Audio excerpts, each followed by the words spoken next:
Well, thanks for that kind introduction, Paula, and thank you all for having me. I relish every opportunity I can get to speak about my favorite subject without having to grade any of your papers.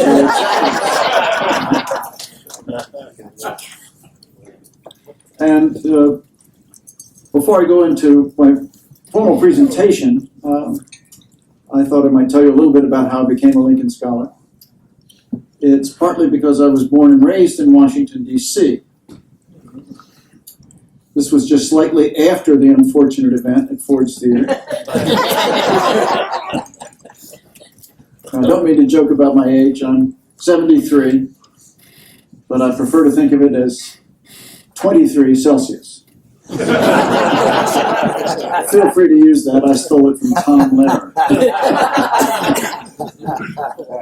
And so as a kid growing up, Lincoln Memorial, White House, Capitol, picnics at Manassas, all that was part of my childhood experience. And so I think that predisposed me in part to become a Lincoln Scholar. I think another reason is that I had an ancestor, Anson Burlingame, who was Lincoln's ambassador to China. He'd been a Massachusetts anti-slavery congressman and then diplomat. And his father, Joel Burlingame, was a delegate to the 1860 Republican National Convention in this town, voted for Lincoln, and was on the committee that went from Chicago to Springfield to announce to the president his nomination. So another slight connection. More important, I think, is the fact that as a freshman in college, I had a mesmerizing teacher, David Herbert Donald.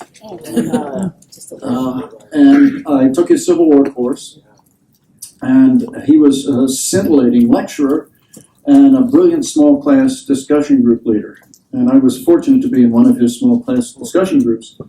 And I got to know him fairly well, and he had me out to his house and took me under his wing, and he made me his research assistant. And there I was, a sophomore in college, and he had just won that year, during my freshman year, he had won a Pulitzer Prize for his first volume of a biography of Massachusetts Senator Charles Sumner. And I, as a sophomore, was doing research on volume 2 for a book that had won the Pulitzer Prize. So it's a very heady experience for a callow youth of 20 Fahrenheit, as I then was. And if he had been a medievalist, I would probably be writing about the Middle Ages today. So I owe him a great debt of gratitude. Another reason, I think, is because of another professor at Princeton, my undergraduate school. The chairman of the history department obtained for me in the summer, after my junior year, a job at the Library of Congress in the manuscript division, processing original papers, which included Sherman's papers and McClellan's papers and Carl Schurz and a lot of people, Civil War types. And it was very exciting because that really got me my fingers holding documents which nobody had seen except the original recipient. And there was some original Lincoln information in some of these documents. It was astounding. And anyway, my chairman, he was at the Library of Congress writing a magisterial history of European economic development, and he would swing by the manuscript division regularly at noontime and invite me to join him and his friends and colleagues for lunch. And again, a very heady experience because they're all very eminent historians of the United States and Europe. And one day, about a dozen of us were sitting around the table at the Library of Congress cafeteria, and one of the fellows, American historians, started to tell about Douglas Southall Freeman, who, as you all know, was the author of a 4-volume biography of Robert E. Lee, and a 3-volume study of Lee's lieutenants, and a multi-volume biography of George Washington, which he wrote toward the end of his life. And the fellow who was describing Freeman said, well, there's a funny thing about the author. As each of the volumes of the Washington biography appeared, you could detect changes in Freeman. He began to adopt Washington's gestures and to affect Washington's mannerisms, and even began to speak in 18th century locutions. And toward the end, he even began to look like George Washington. Well, I straightened up my bow tie and slicked back my hair, and I said, well, when I graduate, I'm going on to a PhD program in the Civil War and Reconstruction, and people have told me that I look like Abraham Lincoln. At which point my chairman banged his fist on the table and all the knives and forks and spoons leapt up into the air, and they came clattering back down to the green formica-clad tabletop, creating a racket that impelled everybody nearby to turn around to see what the noise was all about. And my chairman announced in a voice that could have been heard in Baltimore if the door had been opened, he said, "Holy mackerel, Mike, you're ugly, but you're not that ugly."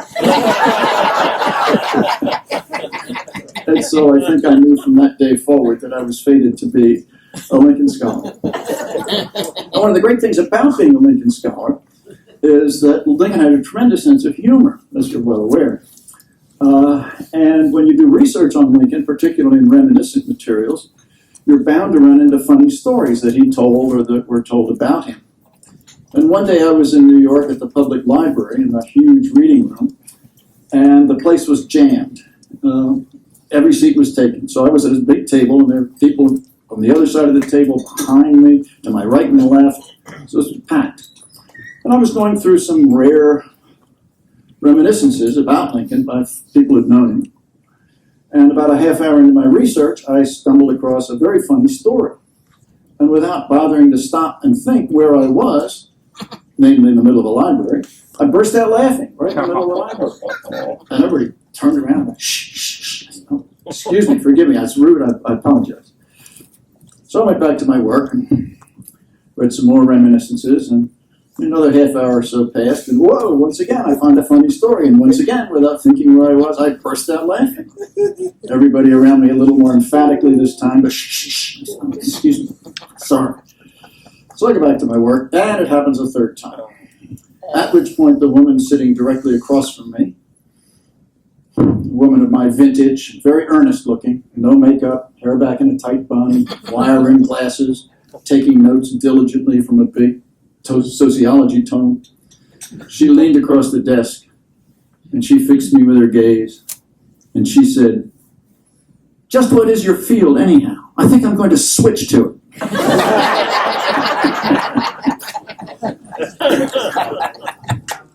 And one of the things you may know about Lincoln's sense of humor is that he had a great fondness for off-color stories. But when Lincoln's law partner, William Herndon, collected testimony about Lincoln from friends and acquaintances and political allies, and creating this wonderful source of information about Lincoln called Herndon's Informants, a very valuable book. His friends who testified about Lincoln's sense of humor said, well, he loved these off-color stories, but we're not going to tell you any of those because we don't want to besmirch the memory of our martyred president. Well, I was doing some research at the University of Illinois Champaign-Urbana, that satellite campus. And I was in the Carl Sandburg papers, and I discovered a reference to the fact that Sandburg had discovered these off-color stories, or at least some of them. And I thought, wow, this is great. So I ransacked the Sandburg papers, and I found a lot of good material for my book. My book, by the way, is called...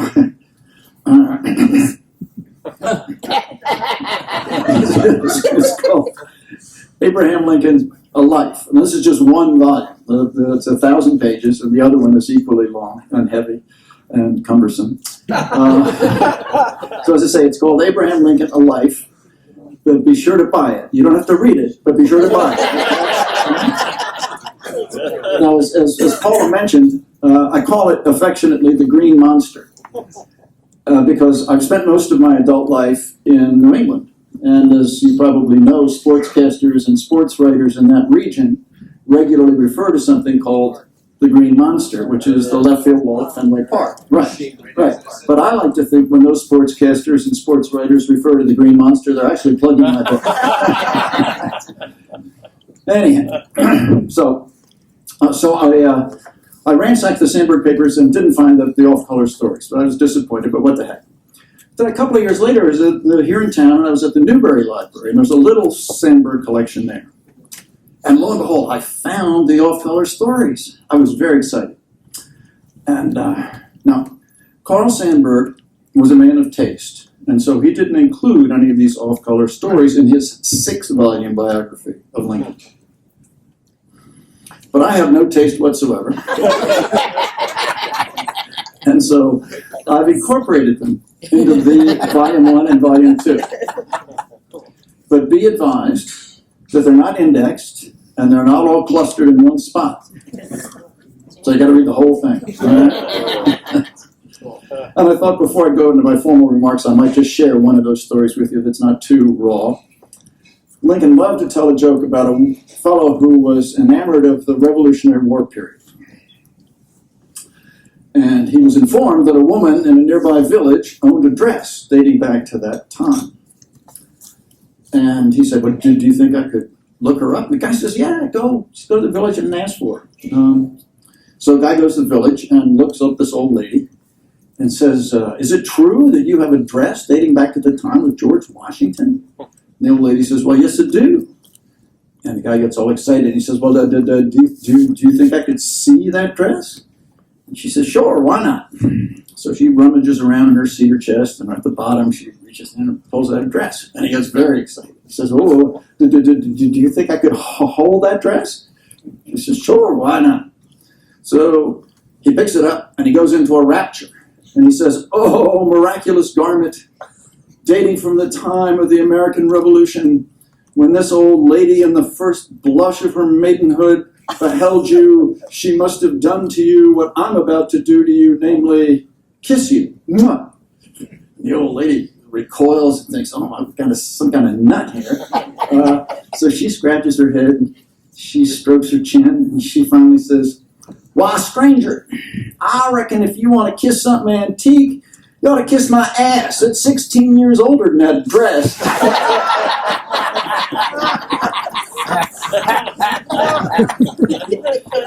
Now, that's one of the lamer jokes.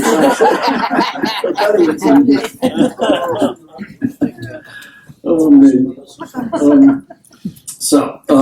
I'm going to make a transition from Lincoln's humor to something not so humorous, the assassination.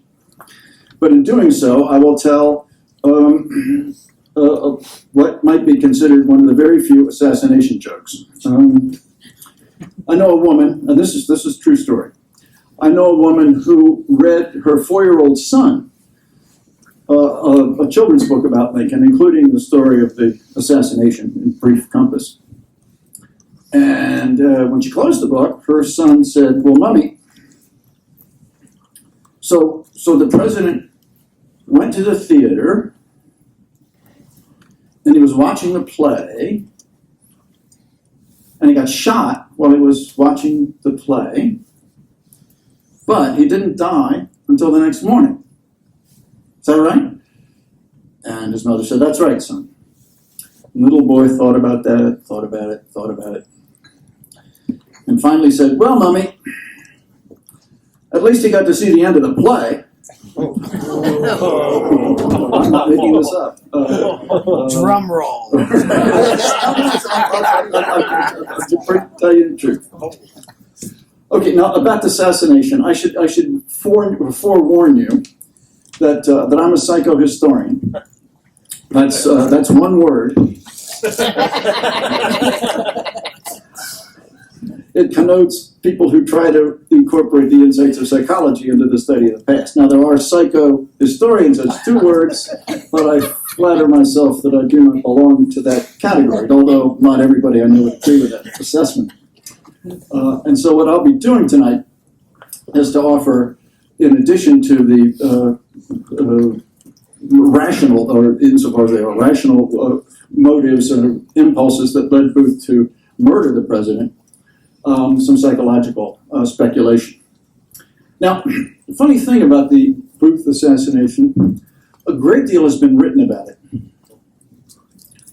But nobody has ever done a detailed scholarly biography of John Wilkes Booth based on nitty-gritty research and unpublished documents here, there, and everywhere, and official documents and the like, until now. And that is a book that I wish to commend to your attention most heartily. It is Fortune's Fool, The Life of John Wilkes Booth by Terry Alford. Terry, a good friend of mine, has been working for over 2 decades on this book. And he's a very fine scholar, fine writer with a dry sense of humor, and it's a terrific book. In fact, on the back it says, let's see. Concession to Celsius. That's what happens when you get to be old. All right, right. Okay. Based on meticulous and exhaustive research, written in vivid prose, spiced with wry humor, Terry Alford's Fortune's Fool is a tour de force by a masterful historian. This eagerly awaited biography exceeds the high expectations so long entertained by Civil War buffs, Lincolnians, and lovers of American history in general.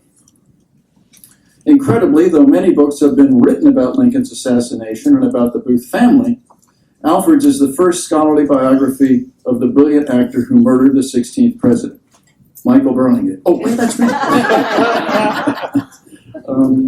So anyway, I commend that to your attention. It's really a very fine book, and it's the latest word. And by the way, for those of you who are familiar with the notion that Booth was somehow carrying out the wishes of the Confederate leadership, Terry said he never found any evidence that would support that. Let me give you some of the reasons that Terry cites that impelled Booth to undertake this heinous assignment, or to carry out the murder. It's partly because, as you well know, when Booth jumped to, as he jumped to the stage, he said 6 separate tyrants. He stabs Lincoln, or he shoots Lincoln, and then stabs his breastbone and jumps. That, of course, is the state motto of Virginia. But it means thus always to tyrants. And he really did consider himself a champion of liberty, killing a tyrant. That and in the diary that he kept when he was fleeing in the 12-day between the time that he killed Lincoln and the time he himself was killed, he talks about how he had done what Brutus had done, killed Julius Caesar, and Lincoln was becoming a Julius Caesar. Upon his re-election, he was going to establish himself as a monarch, and there would be a succession in his family and friends, and liberty would be extinguished. So he said, what I've done is what Brutus did to protect the liberty of the people of Rome, and what William Tell did to protect the people of Switzerland against the Gessler tyranny and the like. And he believed that, in part because it was a standard interpretation of Lincoln by Copperheads, by Democrats who were opposed to the war. And time and again, they argued that Lincoln was a tyrant who was trampling the Constitution underfoot, who was shredding the Bill of Rights, who was violating the basic principles of American democracy by suspending the privilege of the writ of habeas corpus, by extending that throughout the country and not just near the battlefields, having dissidents arrested, persecuting newspaper editors, and the like.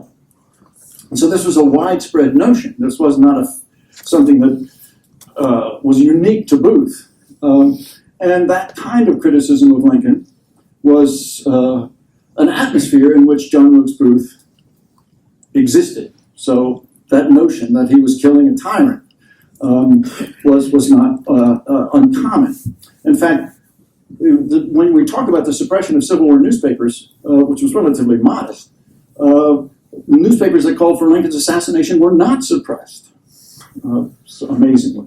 So in any event, so that's one obvious factor in impelling Booth to carry out the murder of Lincoln. So he was acting then as a self-styled defender of liberty. Another factor which played a significant role in Booth's decision to kill Lincoln was a guilty conscience. Booth was an outspoken supporter of the Confederacy, but he didn't join the Confederate Army. And people would taunt him, if you're such a big fan of the Confederacy, why aren't you, like many other Marylanders, Booth was from Maryland, joining the Confederate Army to help out? And he said, well, I promised my mother that I wouldn't do it, which was a fairly lame, a true reason. And he was very devoted to his mother. And she was very devoted. He was the favorite child. And that was pretty obvious. Most parents, almost every parent will tell you they don't have any don't have a favorite child, and every parent is lying. In any event, so he was the favorite child. So he had one, but he was starting to feel guilty as time went by because people were taunting him. And so he was embarrassed and ashamed, but not only by outward criticism, but also inward criticism. And so he had this crack-brain scheme to kidnap Lincoln. There were two separate kidnap plots where he would take Lincoln and he would hold him in return for releasing Confederate prisoners of war. And so that would be a practical step, because one of the problems the Confederacy had by 1864, of course, was the number of available troops was diminishing. But both of those kidnap plots fizzled. So he felt he had to do something to vindicate himself in his own eyes and the eyes of his friends. And so killing Lincoln was one way for him to salve that gnawing sense that he had insufficiently done what needed to be done to help promote the Confederate cause. Another factor that played a role in the decision to kill Lincoln was drink.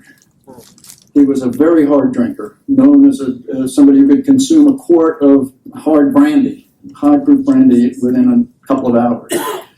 And he was drinking heavily at the time.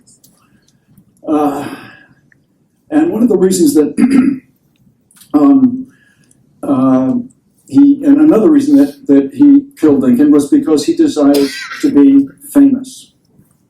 Now, he already was famous, because as an actor, he had a meteoric career, becoming quite a prominent Shakespearean actor, and other playwrights too, but primarily Shakespeare. And but in the middle of the war, or toward the end of the war, he suffered a serious problem with his voice, and he felt as though he had to retire from the stage. And as of May 1864, he said, "I'm not going to act anymore." So the avenue, the vehicle that he used to achieve fame as an actor was no longer available, but he was still thirsty to be famous. And he said time and again to friends, he said, what a tremendous amount of fame somebody would achieve by killing Lincoln. And he says that to several different people on several different occasions. So, even as a kid, he would say, "I must have fame. I must have fame." So killing Lincoln, and he said, whoever kills Lincoln, that name will be as enduring in history as the name of George Washington. So that is another factor that significantly contributes to the decision to kill Lincoln. Another factor that affected Booth's psychology was his Oedipal tension. I told you, psychohistory. Booth was a kind of classic example of an Oedipal problem. He really disliked his father, and his father was very famous, actually, Julius Brutus Booth, famous Shakespearean actor in England, performed before Napoleon, performed before Queen Victoria, just really famous, comes to this country, very famous here. But he seemed to have very conflicted feelings about his father. Which, by the way, wasn't entirely uncommon in those days, given the universality of the Oedipus complex. In fact, some of you may know, I argue that Lincoln's strained relationship with his father was one of the reasons that he hated and loathed and despised slavery. That Lincoln was treated by his father like a slave. That is to say, he would be rented out to neighbors. He would then go and work hard in the hot sun all day, killing snakes, digging up stumps, killing hogs, whatever have you, and he might get 25 cents or so for a day's labor, and he would take it and give it to his father. That was the law of the land in those days. You were the property of your father until you were 21. And any money you earned before you were 21 was the property of your father. Now, it may seem quaint for us in the 21st century to regard children as an economic asset. Let me repeat that. But this was in the days before orthodontia, college educations, iPhones and the like. Yeah. And so when Lincoln came to condemn slavery, it was interesting that he emphasized one argument again and again to the virtual exclusion of all others. So he didn't talk about the physical cruelty to which slaves were subjected, and he didn't talk about the breakup of slave families or the creation of an aristocratic social order in the South based on slavery, or the suppression of civil liberties, freedom of speech, freedom of assembly, freedom of the press because of slavery. Instead, he emphasized one thing over and over again, that it's an outrage that somebody goes out in the hot sun, works all day, and somebody else derives all the profits. And I think Lincoln could identify with the slaves because he had experienced that at the hands of his father, and so he unconsciously identified his father with the slaveholders and himself with the slaves. And in fact, Lincoln writes a letter in which he talks about a broken romance with Mary Owens. And he got engaged to this woman and then had buyer's remorse. And it eventually fell apart. And he wrote a letter in which he said, "There is no form of bondage, real or imaginary, that I have ever been in, from which I more longed to escape." He was a real romantic guy. So what he's saying in that letter is, I know what it's like to be in bondage, of slavery, in effect. But anyway, that's a digression. But the antipathy that John Wilkes Booth felt for his father seems to have been rooted in the fact that his father had a terrible temper and loved to drink and would oftentimes lose his temper, sometimes on stage. He would sometimes just say right in the middle of a performance, "That's it, take me to the lunatic asylum." Or he would jump off a ship in Charleston Harbor to commit suicide, or he'd tie a rope around his neck and try to hang himself, and his wife had to stop him. But I think the thing that and I think John Wilkes Booth inherited some of that craziness genetically. It was said of him as a kid, his brother said that he was crack-brained. So I think he'd inherited some mental instability. But I think what really made him mad at his father is that he abused his mother when he would be drunk. And we know from the doctor, a diary that was kept by Julius Booth's doctor, that he made his wife's life miserable. Now, and John was very devoted to his mother. And when John Wilkes Booth writes about the Confederacy, he talks about the Confederacy in very maternal terms. It's as though he identifies the Confederacy with his mother. And then he identifies Lincoln with his father. And there's nothing quite as overt as that letter I just cited about Lincoln and the romance. But it seems that the intensity with which John Wilkes Booth hated Lincoln. Lots and lots of people, of course, disliked Lincoln, Confederates and friends of the Confederacy. But there's a special intensity to Booth's hatred. Time and again, we get descriptions of his outbursts whenever Lincoln's name came up. And people would remark upon the almost neurotic, psychotic ferocity with which he expressed his antipathy toward Lincoln. And I think the intensity of that hatred has to be explained in part through this psychological mechanism whereby he never could have settled his hash with his father because his father died when he was 12. So he could never come to terms with this. So I think that a lot of the antipathy was projected onto Lincoln, displaced onto Lincoln toward his father.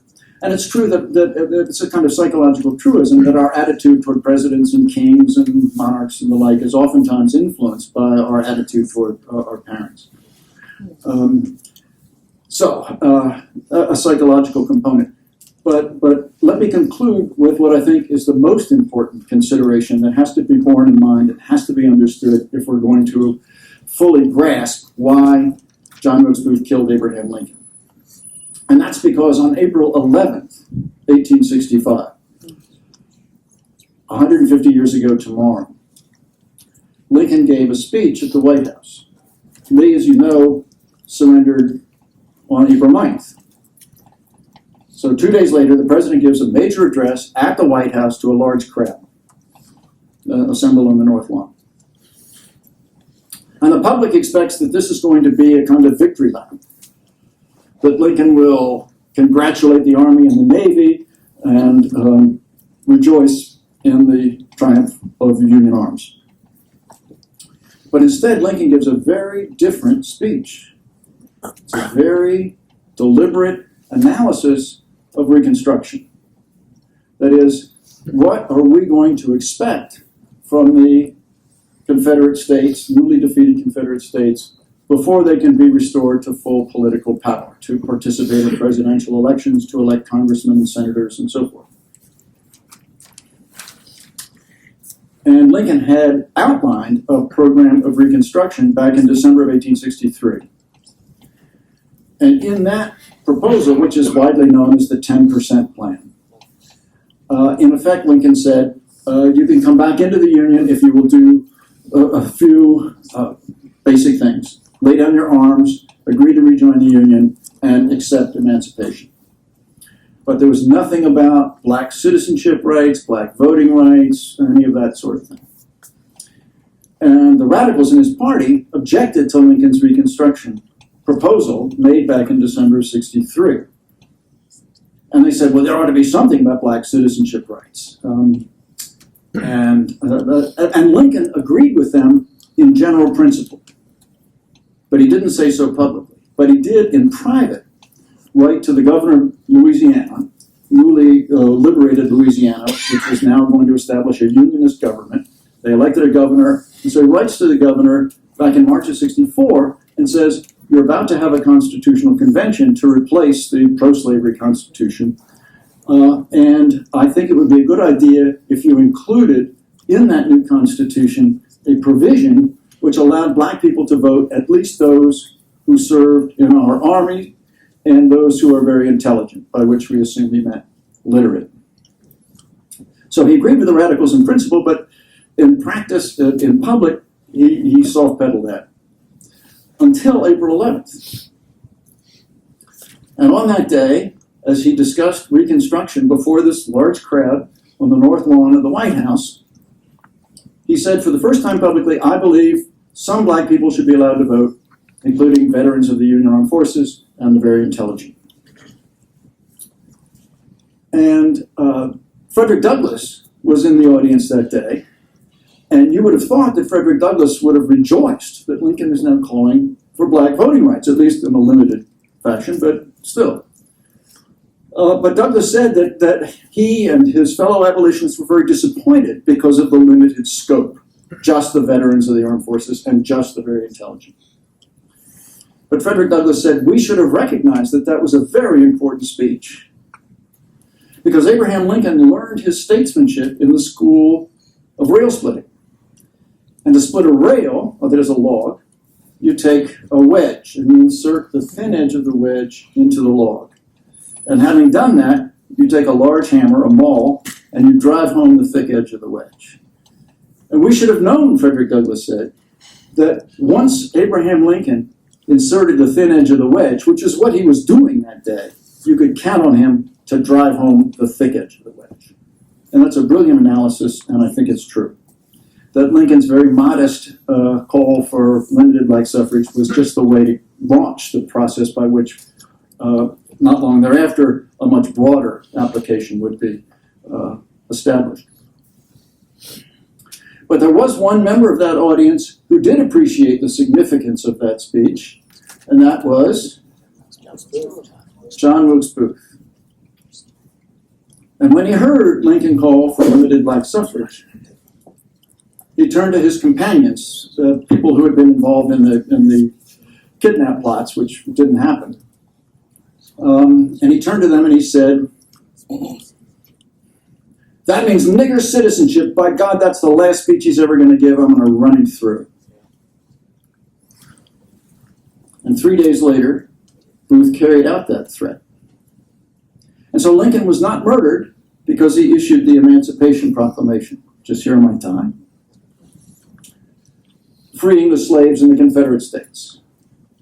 Lincoln was not murdered because he facilitated the passage of the 13th Amendment, which you've all seen the movie Lincoln, you're familiar with that story, abolishing slavery everywhere, not just in the Confederate States, but in Delaware, Maryland, Kentucky, and Virginia, and Tennessee as well.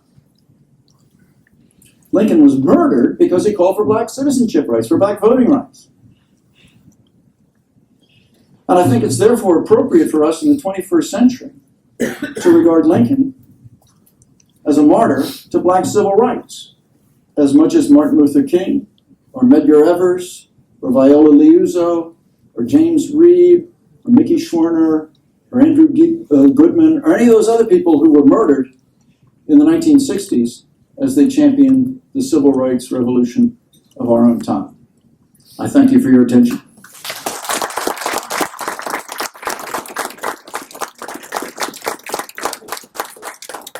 Okay. Any questions? I'd be happy to try to answer. Yes, sir. Have you done any similar psychological analysis of Booth's companions? Did they share his views on black citizenship, or were they reacting because they loved their mothers also? They loved John Wilkes Booth. John Wilkes Booth was a very charismatic guy, so almost anything that he asked those rather simple-minded characters to do, they would do, because he had such a powerful personality dominating them, and so that, I think, is the secret to their psychology. Yes, sir. Are you familiar with Mike Kaufman's book on Yeah, right. The problem with that, how would you evaluate his scholarship? it's pretty good, except for one thing. Michael Kaufman's book, American Brutus, is based simply on material that was available up to 1865. He wouldn't use reminiscences or any post-1865 material. And the basis for that reluctance is not entirely irrational, because if reminiscences can oftentimes be inaccurate. People recalling events 10, 20, 30 years after something happened are oftentimes inaccurate. Their memories play tricks on them. As Mark Twain once said, "The older I get, the more vividly I remember things that never happened." But if you use reminiscent material in conjunction with contemporary material and use it cautiously, it can oftentimes be very revealing, as I use a lot of that kind of material here in the Green Monster, but in conjunction with contemporary documents. So I think that his book could have been richer and fuller and more convincing if he had been willing to expand the net that he used. But given that limitation, it's a very good book. Yes, sir. In follow-up to that, I feel compelled to ask about, what about Nora Titone's book about the Booth family? Well, again, it's good, but it's not based on the kind of really detailed, in-depth research that Terry was able to do. Yes, sir. Do you believe that any Northern Republican serving as president who would have been as implacable about preserving the Union would have been hated as intensely as you described? Or was it specifically Lincoln because of his appearance, his lack of an education? Was it Lincoln and his personality that elicited this hatred? Or would it have been directed against any president who did what Lincoln did? It's very hard. It's a good question, but it's very hard to say. It probably would have been as intense or close to as intense with any occupant of the White House who was a determined prosecutor of the war. But there were special things about Lincoln that got Booth's goat. He thought he was uneducated and unworthy of the office and told dirty jokes. And it's surprising how often that comes up in Democratic criticism or any kind of criticism of Lincoln, that his smutty sense of humor was widely commented on by not just by Democrats, but even people within the Republican Party. But given his need to displace that anger toward the father onto a father figure, the president probably would have been the target. Yes, sir. Yes, first of all, to what extent were Booth's views shared by his family? To what extent was Booth's view shared by his family? Edwin, who was also a very famous actor, more famous than his brother, actually, was appalled by that. And I'm not familiar with, I don't recall that Terry talks about how his mother felt. And the Junius Jr. was out in California. Don't think that he was particularly vitriolic. They were all a little, and his sister Asia was a little appalled by her brother's vehemence. So I think that they probably sympathized with the Confederacy, but didn't have that very intense hatred of Lincoln, which was so marked in John Wilkes' case. And secondly, the other point, briefly, is this. In regard to the previous comment that was made, I'll repeat the question. when any Northern Republican have come to experience the criticism that Mr. Lincoln did, I would simply say that President Truman used to say that no matter what you do in this world, there's always some dumb son of a bitch who won't like it.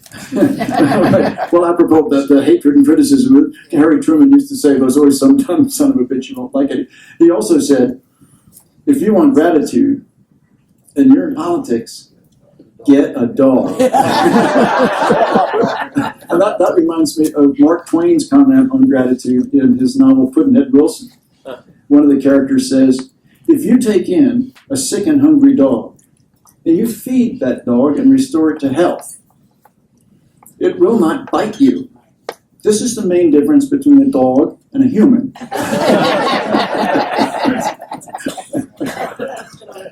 Yes, sir. What is your opinion of the culpability of Mrs. Surratt? What is my opinion of the culpability of Mrs. Surratt? She was, and Terry has evidence about this, she was more deeply implicated than came out in the trial. Whether she deserved execution, I mean, I think a good argument can be that she was certainly worthy of a prison sentence. But there's a good argument to be made that an execution was perhaps overdoing it. But she was not pure as the driven snow. She was in it more than you might gather from Robert Redford's version of that event. Yes, sir. Do you have any comments on the book Killing Lincoln by that great historian Bill O'Reilly? I tried to read it, and it's just, it's so badly written. Yeah. Oh my God. So I bogged down. I have a very, I like to think of myself as a patient person. I wade through an awful lot, but man, that is so badly written. And I didn't even get to the part where he tries to revive the Otto Eisenschimmel thesis that Stanton was involved, which is completely crack-brained. I mean, Stanton was devoted to Lincoln, and Lincoln to Stanton. They were great friends in part because it was good cop, bad cop. Somebody would come to Lincoln and say, I would really like a promotion, or I really like this favor or that appointment or whatever. And Lincoln said, well, I'm very sympathetic, but you got to clear it with Stanton. So they go over to the War Department, and the guy goes to Stanton. Stanton would say, no, get out of here. And so the person would come back to the White House and say to Lincoln, well, your Secretary of War wouldn't accede to your wishes at all. And so Lincoln would say, what can I tell you? I have very little influence with this administration. So it's good cop, bad cop. Yes. I've always been kind of intrigued by the other, one of the other boarding house members, Louis Weichmann. Louis Weichmann, right. I mean, sometimes I wonder if maybe if he wouldn't have talked right away, if he might have been implicated or arrested in the conspiracy. I'm not entirely familiar with how deeply Weichmann can be considered part of it. But Weichmann writes a book about the assassination, which doesn't get published until 1975. But in that book, that's where we get the quote. That means nigger citizenship. And those of you who read the Wall Street Journal may have seen a review of Terry's book written by Harold Holzer, in which Holzer says, there's no evidence that Booth ever said that means nigger citizenship. Alfred shouldn't have included it in the book. He's way off base. And, in fact, Terry says in the book, but although it's heavily footnoted, that this particular passage isn't footnoted, says that Booth told this to David Harold. David Harold was the guy who accompanied him on the pursuit, the 12-day pursuit, and was executed as a conspirator. So that Booth told that to Harold on that day, April 11th. Harold then told it to his lawyer, and his lawyer then told it to Weichmann. Now, what Harold Holzer might have said is that quote is based on fourth-hand testimony rather than second-hand testimony, so it might be a little more suspicious. But It's on page 175 of Whiteman's book. That means niggers, and that, Harold Holzer could have found that with a Google search. So Whiteman's book is a valuable contribution, and just how much he was implicated is hard to say. It's hard for me to say. I'm not particularly. I find when I agreed to do this big book back in '97, I was tempted to follow the lead of David Donald's mentor, sort of my grandfather in this field, James G. Randall. He was the first Lincoln scholar who was a professionally trained historian. Almost everybody had written previously to the 1920s and 30s and 40s when Randall was writing was an amateur. And oftentimes they did good work, Albert J. Beveridge in particular.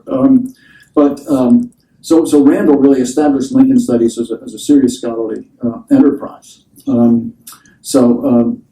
Randall, when he wrote his 4-volume biography, 4-volume study of Lincoln the President, didn't even bother with the pre-presidential period.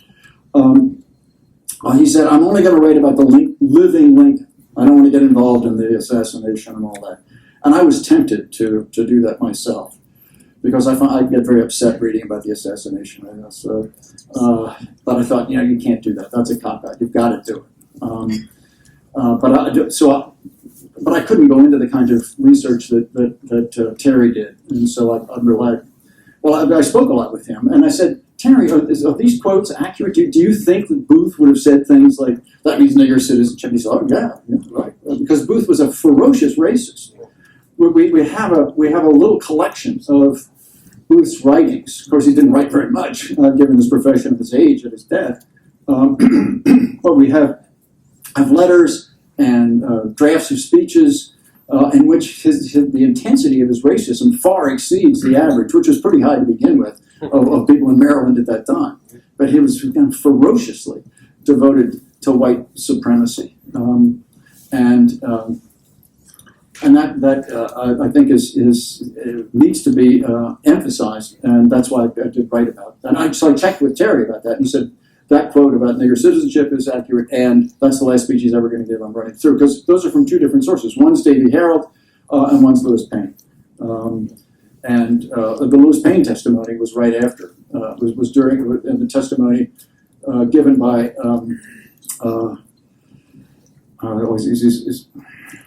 he was the leader of the telegraph office.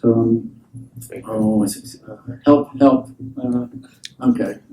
Anyway, the testimony in 1967 at the assassination trial. So, The telegrapher. Lafayette Baker. It's immaterial. Anyway, it's a pretty reliable guy. Yes, ma'am. How about John Surratt? John Surratt. Well, of course, John Surratt. One of the arguments that's made about the assassination, and I'm not really deeply versed in all this, but a little bit. One of the arguments made against the way in which the assassins or accused assassins were treated is that they weren't tried in a civilian court; they were tried in a military court. And of course, the argument was Lincoln was the commander-in-chief. That's a military position, and so a military trial is not inappropriate. Another reason is try to get a bunch of Marylanders to convict any of these characters. And so that's what happens with John Surratt. He flees and goes to Europe, serves in the Swiss Guard, gets caught, brought back, and is tried, and he was pretty clearly guilty, or at least complicity, but he's let off by a jury. Okay, if there are no other questions or comments, I thank you very much for your attention.